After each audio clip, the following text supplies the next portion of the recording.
Startuprad.io, your podcast and YouTube blog covering the German startup scene with news, interviews, and live events.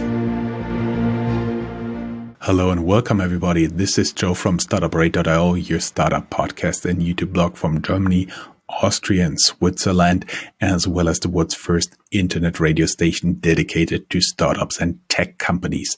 Today's interview is sponsored by Startup Raven, the easiest way to meet new cooperation partners and investors. You can register for early access down here in the show notes, www.startupraven.com. That said, I would like to welcome Thomas here again. Hey, how you doing? Hi, Joe. Here, I'm Thomas of Deep Ecosystems. Nice to be here. Glad to have you here. Our audience may remember that you are a repeating guest here, and actually we are just kicking off a cooperation with this interview here. And what we are doing is giving you a little bit oversight of the European startup ecosystem, because you guys are actually tracking single hubs within Europe. How many cities are you currently tracking? Yeah, we're tracking around 120 cities in Europe. And so we're tracking everything from investment data to exits, job creation by startups, different verticals, what's happening in the meetup space, what are the accelerators doing. So all of that can be found on our website, the Startup Heat Map that I presented the last time already. And we can talk about the findings today. Yes, and for your subscribing members, that's most of the time I would assume corporates, investors, and the cities themselves. Yes, we work with ecosystem builders, so people that are developing the ecosystems. We help them to get an understanding of the trends happening locally, but also globally, to compare against others, understand opportunities, develop strategies to grow their ecosystem. Mm-hmm. And they are helping you. So admittedly, not only will this be the first kickoff of a series of interviews, so we give you guys quarterly startups on the together with a deep ecosystem, and there will be some show notes down here in the links. There is a link down here below wherever you're listening to this or watching this. There is a link and there will be a presentation, a PDF, where you can actually look at the data again that we are sharing here. So that said, you can expect at least 4 more interviews together, most likely with Thomas and me, even though you're not the only one working there, because I assume tracking 120 cities, even though you can automate a lot, I assume it's a hell lot of work. Yes, actually, we are a little bit of a larger team. So we have a lot of analysts with us. We do also a lot of manual analysis. So data collection is based on third parties. Data that we aggregate and analyze, but also we collect some data that's hard to get by ourselves. Mm-hmm. So, for example, when we look at accelerators and their participants, that is data that is really not available in any database. So we create our own, and we track the activities of the accelerators in these cities very timely each quarter to analyze what's happening. Is there shifts in trends? Who do they accept? Who do they invest in? How much do they invest? How much equity do they take? Mm-hmm. Are they focusing more on female founders now? Is it more on clean tech, etc.? So depending on the data, we need to do it ourselves or we do it with data providers from the outside. Mm-hmm, mm-hmm. I see. And ahead of me, I have here the report for your fourth quarter. But before we get into that, you are called Startup Heatmap Europe. And I assume you have not been focusing on generating startup maps during your university studies. So how on earth did you end up with this job and this company? Exactly. So the Startup Heatmap has been around for 6 years. It's been an initiative by entrepreneurs for entrepreneurs. So around 20 entrepreneurs have come together to start this mapping. Last year, 1 year ago, we took this over into a professional company, which is called Deep Ecosystems, that is supporting the growth of ecosystems worldwide. And the Startup Heatmap Europe is one of our products. It's basically the backbone of our data unit. And yeah, of course, the Startup Heatmap Europe now is European, but in the future there might be also startup heat maps in Latin America, in Southeast Asia, in Africa, or what you can imagine. I actually myself, I studied a lot around cities. I was studying economics and politics. And I focused on city development already in my studies. So if you will, I started during my university times to look at rankings of cities and indicators on the economic growth of cities already then. I did a detour, let's say, into the startup world. So my whole professional life for the last 10 years, I've been in the startup industry. I've been an investor for the past 5 years. Before that, I was with Microsoft in the startup world, and before that at the university in Munich, where we worked a lot with deep tech startups and spin-offs from the university. So yeah, I've been through and through focusing for the last decade on this topic, and I'm very glad that I can work with such an exciting topic as cities as well, because cities are really where the future is being created, and I think the time of nation states is kind of over. So cities are really at the focus of our attention. Mm-hmm, mm-hmm. I was wondering, since you're already doing this for 6 years now, soon 7, I assume, I would be wondering, what are really good forecast factors? For example, let's say the seed rounds. If there's an uptick in seed rounds, is this really a promise that this hub, this city will thrive? Mm-hmm. Yeah, this is very difficult. I mean, we have seen over the time some ecosystems grow fast. So one of them was Lisbon in Portugal, and we detected that really early on. Actually, when we started about 6-7 years ago, we had an uptick in our data on Lisbon. And we were like, okay, that is strange. Is there something, or are we wrong? Because no one at that time was talking about Lisbon.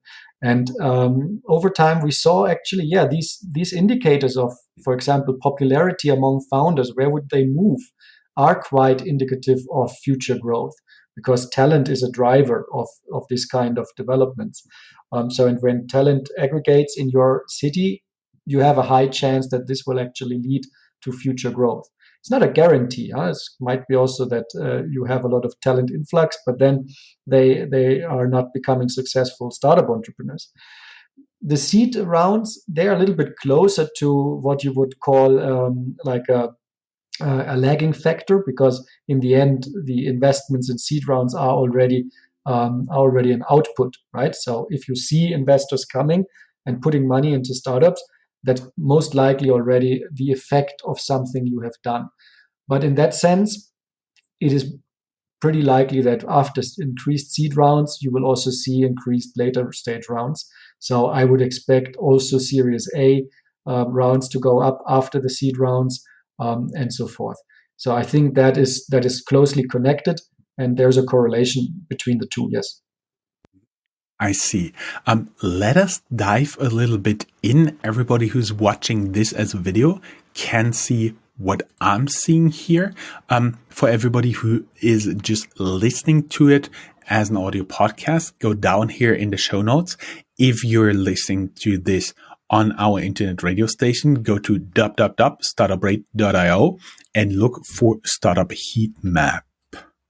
Let's have a look here. What we are seeing, right? So basically we start out with the investments on the interactive chart that I have here, and a strong Q2 with the amount equivalent to the sum of 3/4 of 2020. So what should this tell us? The people who can see that London is the number one in like investments in cities. Paris is number 2. We're talking about equity investments, right? Yes, these are equity investments. Paris is number 2. Berlin is number 3. And then we have Amsterdam and Stockholm. Yes, I think these are not necessarily sorted in rankings.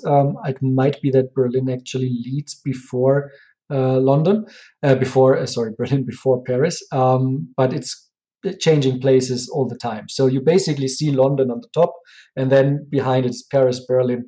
Quarter to quarter, one or the other is better. Mhm. And these are the three leaders in the terms of investments, and then this is by a far margin, you find then the others afterwards, which are Stockholm and Amsterdam, changing orders as well. Mhm. I mean, in general, the main message that you should take from that data is that 2021 was really an exceptional year. After 2020 had stagnant growth compared to 2019, 2021 saw a 150% increase of startup investments in Europe. So 1.5 times as much investments as the year before. Absolute records. Basically, Q2 was almost the volume of the whole year 2020. So in 3 months, you had as many investments as you had in the year before, which had basically the same level as all the years before. So there was a boom. There was really a boom in investments, and that was remarkable. Basically, not it was not obvious that after the pandemic, basically, you would see such a strong recovery. Mhm.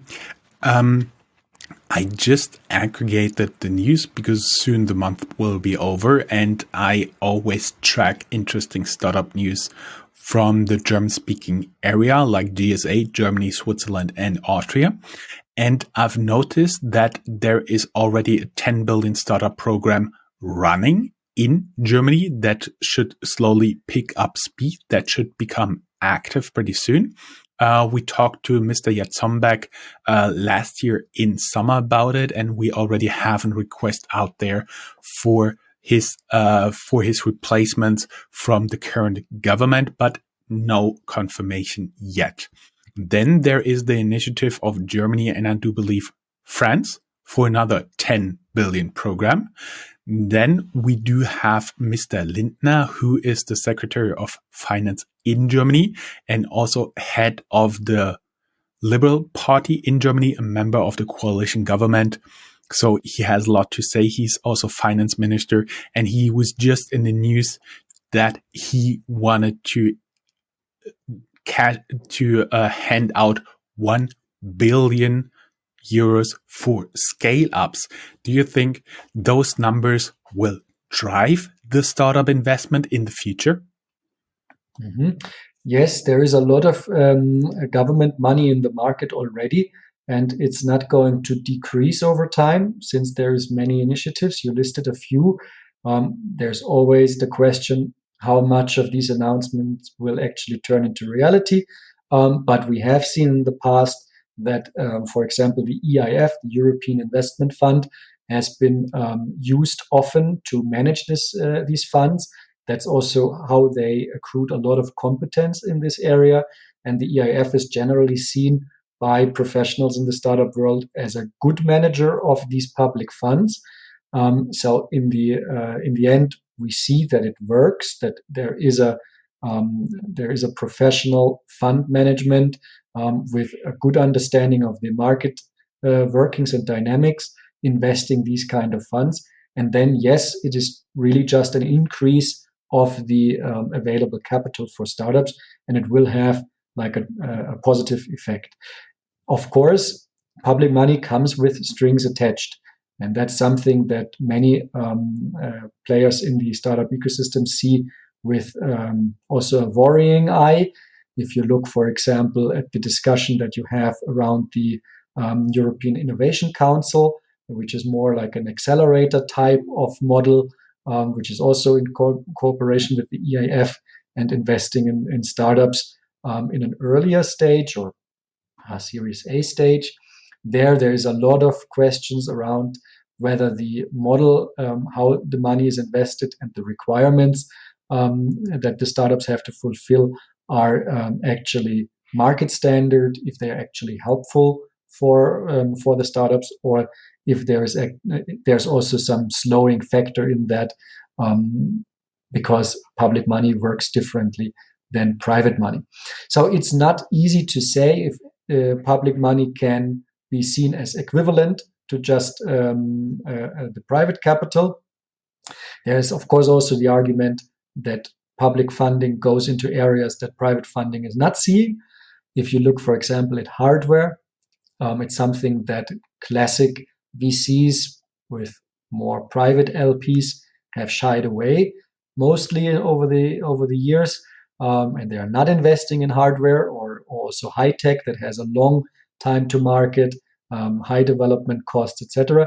That's where public funding is being used a lot, and I think for these kind of startups that are in this area, especially clean tech, batteries, you will see an advantage from public funding. In other places, maybe the private funding would be preferable because it's more flexible, faster moving.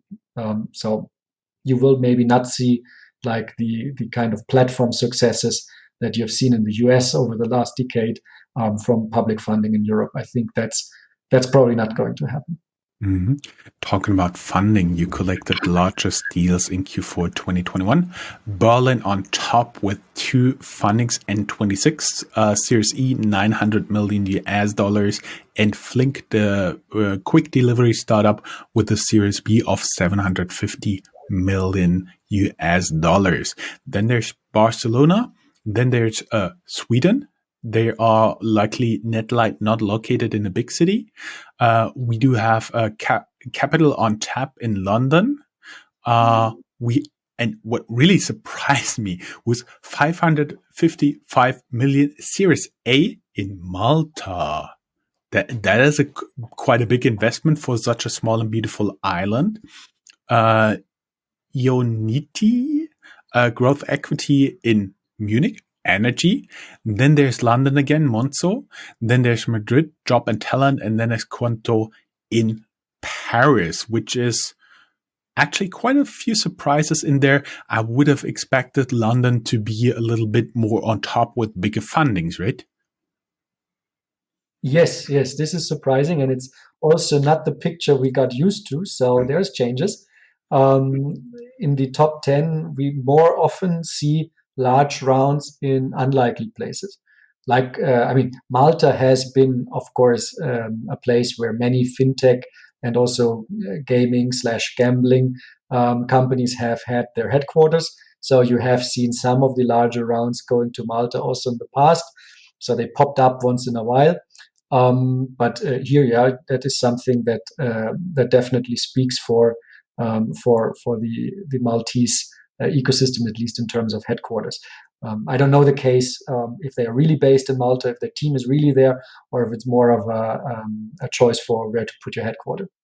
Mm-hmm.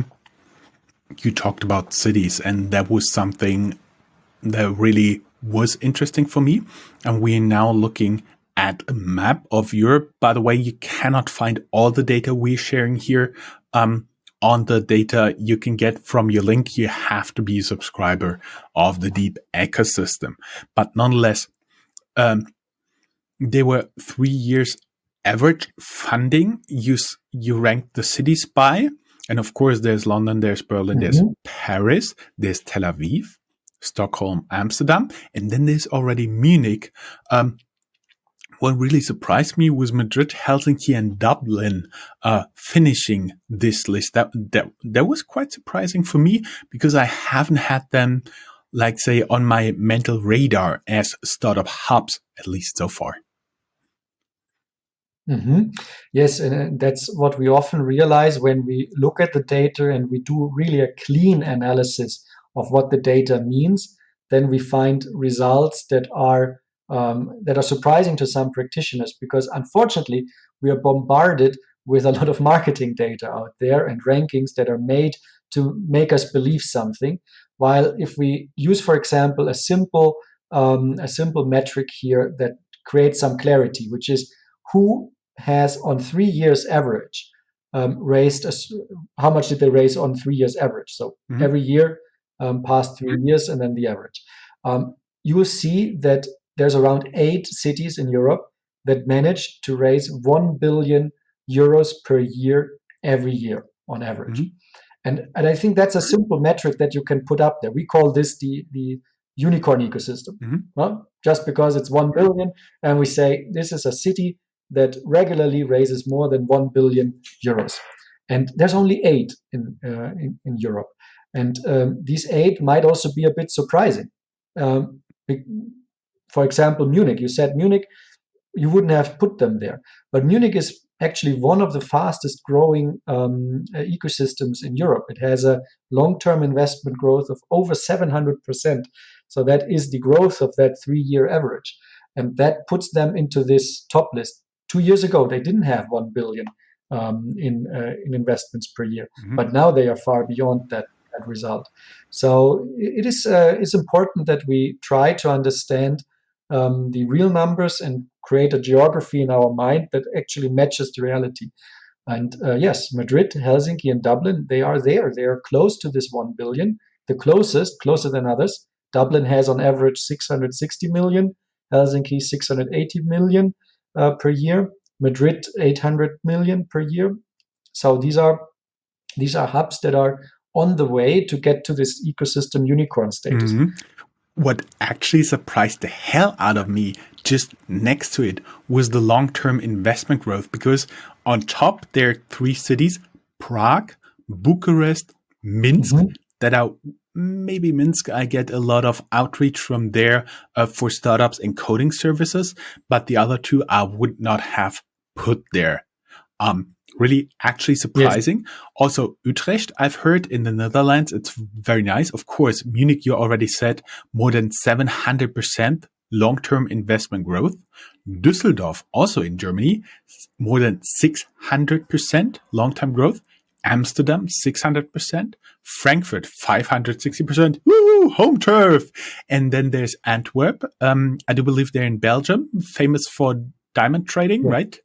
And Tallinn in, Diamond and fashion. sorry, Diamonds and fashion. diamonds and fashion. Tallinn and, of course, Tel Aviv. Very interesting. That means Eastern Europe is growing pretty fast, and that's a good thing to happen, right?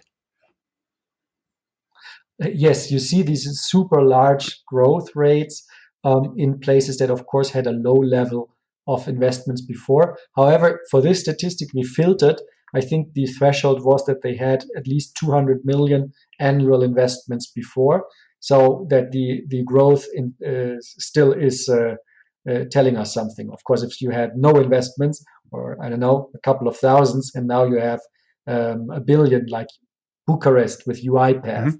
Mm-hmm. You have, of course, a huge jump in investments because of UiPath, and that put Bucharest there. But it's not the only case. So there's other startups there as well that have increased the fundraising, and so Bucharest has really made itself a hub that is getting closer to the top. Of course, wasn't in the top 10 in the total numbers. No, it was not close to those yet. That is what I would call the PayPal effect, also famous for the PayPal mafia. It's basically people who have been at PayPal and then started successful companies. You see the same effect here, for example, in Berlin, N26. Former N26 employees starting new companies. And I do believe UiPath is also such a center of growth. And I do believe they're more. They're important for teaching the skills. Plus, I do believe exits are also important because that floods a city with investment money. And I do believe some of the exits that we've seen, for example, last year in Frankfurt, they'll also push the ecosystem further.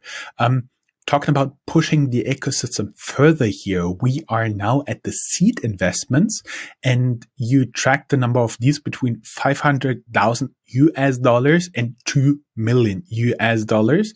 And it goes a little bit up and down, but actually I would have expected a much bigger bump during the times of Corona. Bump up or down? Down. Okay, good. Yes, the seed investments are quite stable. They are rather declining over time. So year over year, in 2021, you had minus 13%. Of course, there's a certain reporting lag. Of course, you have reports on smaller seed rounds only later. But even if you go back, the data here reaches 2019. You don't see a big difference. So it's not that this reporting lag makes it completely different. So the surprising thing to me is that seed is quite stable, while later stage is crazy, going through the roof. Basically, you have 150% increase of investments in later stage, and then you look at seed, and seed is just not doing anything. It's just staying there, even declining a bit. And I mean, that for me personally looks like a problem. Or maybe it's going in waves, as we said, seed successful companies, and then it takes some time until people drop out and then start their own business again. Maybe. We will see. Your data, I'm sure, will show in 20 years or something. Talking a little bit about top hubs here. London, minus 4% in terms of seed funding. Paris, minus 9%. Amsterdam, plus 84%. Berlin, minus 11%, and Stockholm, minus 42%. Do you have any indications what led to the bump up in Amsterdam and the bump down in Stockholm? Yes. So the interesting thing is that the overall trend of a slight decrease is also seen in the cities. But then in Amsterdam, for example, where you had this huge increase also of the total funding, you see that it's parallelly going up also for seed funding. So that for Amsterdam looks very, very healthy. So the ecosystem in Amsterdam seems to be in a good shape, and the indicators go in parallel up. While in Stockholm, you have a huge increase in funding, which is driven by a few startups that raise a lot of money.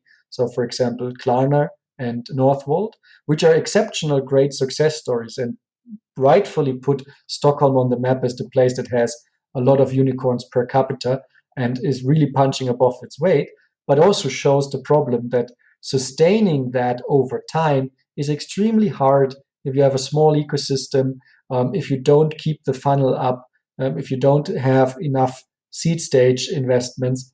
It will be difficult to have these high growth success stories at the end. So I think that it really depends on city by city. The general trend is stable seed funnel, maybe decreasing a bit. That will be a problem down the road. 4 or 5 years, you will see also that we have difficulties in finding so many success stories. And in places that are decreasing strongly in seed funnel, you will have less large rounds also in the future. So I would say if that persists for a city, it will also disappear from our map in total funding. We are not even half through the report you have been sharing with us. The last thing I want to talk about here is early stage investments by sectors, especially talking about a four-quarter graph you shared here with us, percentage of deals and deals since. So that's basically the more deals, the higher the percentage of the deals, the more they are growing. Yes, exactly. Here we look at, is there a change year over year versus the long-term position of that sector in the startup world. So since 2019, 3 years back, fintech is really one of the sectors that receives a lot of investments. So that's why they are vertically very high up. And then the question is, does it also grow? Do we also see in 2021? Is it like a higher amount in 2021 than in the other years? And yes, that's the case. So fintech is high up and still growing. So that's why it's in the stable growth sectors quadrant. The upcoming growth sectors, for them, the position is they are not so large in the last 3 years. So they are not like a super important sector yet, but they have a strong growth. So last year was exceptionally strong for them. So if you see the most right-hand side, you see clean tech, the bubble on the center. Yes. So clean tech in 2021 was an extremely strong year, and that means it's coming up in terms of growth. It has a increase over time. And it's really like an upcoming growth sector. And there's quite a few of those growth sectors that we can identify here, with education, for example, Fashion, also home and living, sports, mobility, yes, fashion, yes, biotech, life science, yes, okay, logistics. Oh yeah, exactly. that's pretty interesting. So these are the sectors that have grown in the last year versus the 3 years. I see. I see. As we promised our audience, we will have you back for at least 4 more interviews. We'll share some data with a presentation. You'll provide us with a link down here in the show notes, or you'll find it on our blog, because we're already talking for more than 30 minutes. And I do believe for everybody who's just listening on an audio podcast, this gets pretty tiring. Guys, go on YouTube, look for the video, and you'll see we're always sharing some graphs along with that. Thomas, would you like to share 1 or 2 more highlights from your report as final closing remarks of this podcast cooperation? Yeah, maybe I can just say as a summary that we see a lot of dynamics in the ecosystems now. So the question of geography is changing a lot. It's not the case anymore that only London and Berlin and Paris are on top there. There is these breakthroughs of other places. And I think we will see a lot of democratization of innovation in the future. There is a race, smaller hubs coming up. Your hometown, Frankfurt, is trying everything they can. We see Lisbon there. We see Bucharest. So it's very exciting times now. This kind of democratization process is not only exciting for politicians who can brag about it, it's also exciting for founders who are in these places and maybe decide either to move to another hub that's booming, or stay in their place and help to build it up and help to put it on the map. So I think it's one of the most exciting times of this startup development. And so I love to follow it, and happy to join again this podcast and explain more about the data we collect. Everybody who has questions, now still open, questions about the data or questions we should be covering in our next recording, reach out to me, Joe at Startuprad.io, and we'll consider it for the next reporting. Guys, thank you very much. Thomas, thank you very much. Looking forward to have you back in, let's say, approximately 3 months. Thank you very much. It's been fun as always. Thank you, Joe.